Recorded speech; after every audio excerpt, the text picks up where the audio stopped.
Hello friends, welcome back to War 2 Season 7. Today we're taking on SB3, Samurai Blood 3. Now this is an alliance that finished last season in Platinum 3, so we definitely have our work cut out for us today. Let's get right into it. I am switching out Killmonger for Ghost Rider today because I saw that I have a Kingpin mini on the Buffet mini-boss node. So I'm going to be taking in Blade to that fight rather than Void. Let's get right to it. So first up we have a duped guillotine as a warm-up fight on whatever node this is.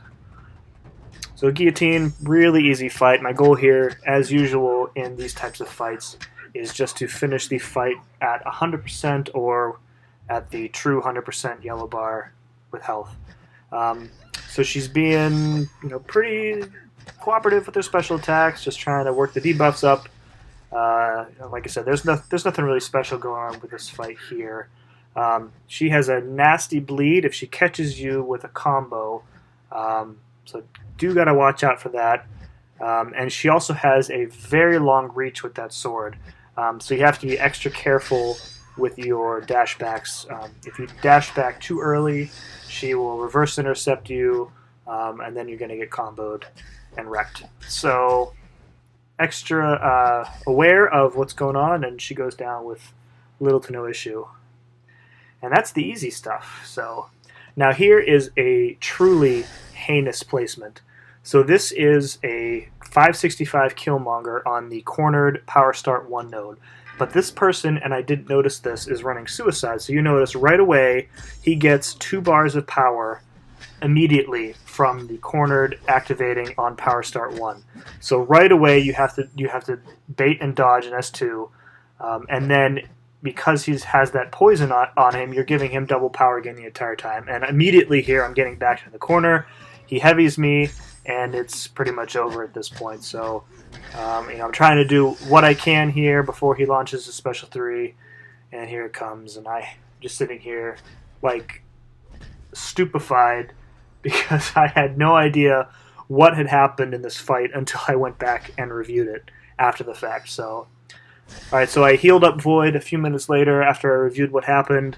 I felt more prepared this time going in. So again, he gets the 2 bars right away. I parry him, that brings him over the 2 bars. Bait out the Special 2.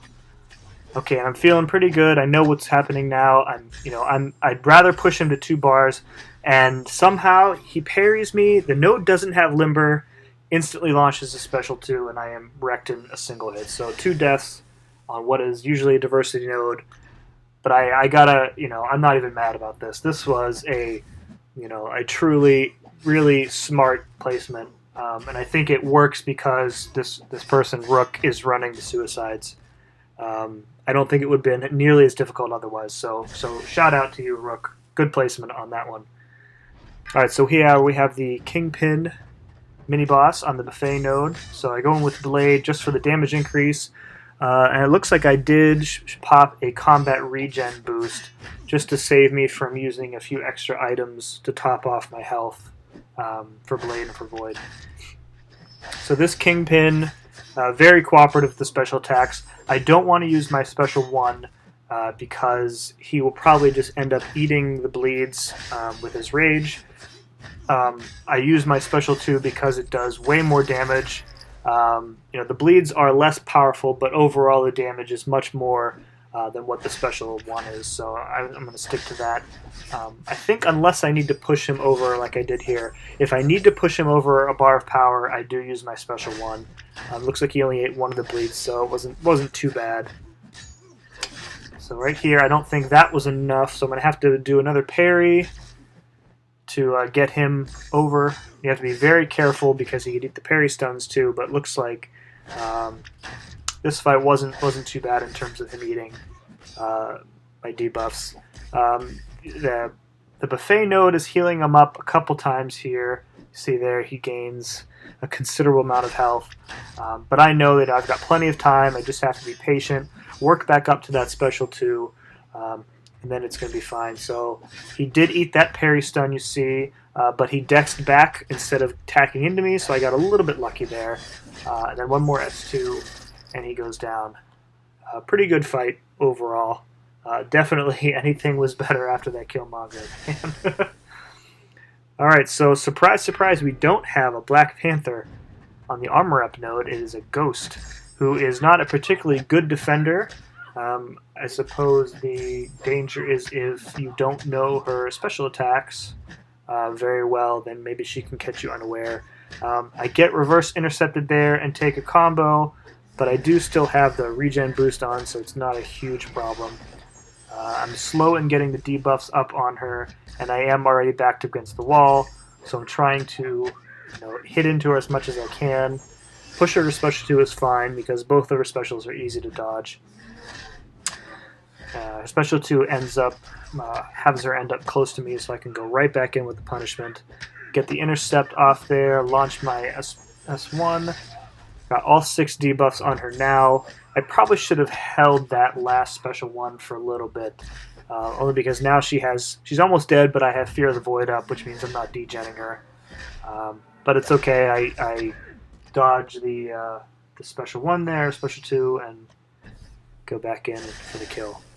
So I was expecting an Iron Man here, as is typical on this node. I was surprised to see a Green Goblin, so this will be a nice confidence booster of a fight.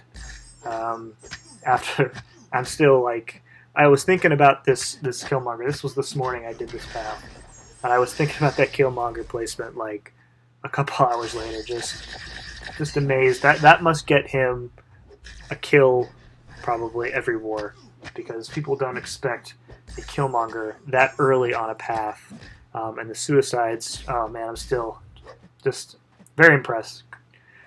I'm not so impressed with this Green Goblin, who is, I'm used to fighting Gabi on the mini-boss node, on the strike back node, so it's pretty much the same fight here. He's got the extra regen from Arc Overload in addition to the regen from his Cunning or his Madness. I forget which one is which, to be honest. So dodging that S2. Can't really punish either special, but that's okay because I have infinite parries, I think, on this node. The degen is doing its work. About to get Fear of the Void up right at the end here again. But that's okay, because I'm about at my special 1. 5 hit, go in, and boom. He's dead. Alright, so Yeti didn't steal my mini-boss kill this war. So this is an interesting fight too. This is a Thor Ragnarok on the strike back node. So the danger here is that you have to stop his natural power gain by hitting him with a special, but in hitting him with a special, you are also giving him a bar of power. So until I have the Petrifies up, I have to bait the special 1 immediately, and then essentially keep his power as low as possible until I know that I either have to throw a special like here. So right there, I throw my S1, and Void kind of is at a little bit of a disadvantage in terms of special attacks here, only because his special attacks are so long that Thor's power gain is just continuously running for the duration of the animation. So in this regard, the special 2 is a little bit better, but you don't really have a choice, because when you're close to those 20 charges that he has, you have to throw whatever special you have. And more beyond that, you have to be familiar with how many hits special has, so that you don't, accidentally end up your special with, on the 20th hit, and then he's got a special 3 and you're screwed. So beyond everything, I'm getting super unlucky with the Petrifies. It is the last 2 debuffs to go up there. But the fight is pretty much under control here. I've gotten to a good rhythm. Power gain is cut in half, and now it's stopped completely. So I had the extra degen from the power sting there, and now it's pretty much a done deal. But really interesting fight, I thought. I don't think I've ever fought in a Thor on this node before, but it was pretty cool. I enjoyed that one. So that is it for my path. We did get pretty much destroyed in this war. I think we were almost done, and they had something like 12 deaths total across all 3 battle groups. So very talented alliance. So hats off to you guys. And Samurai Blood 3, I think was the name. So, and to you, the viewer, thanks for watching, and see you next time.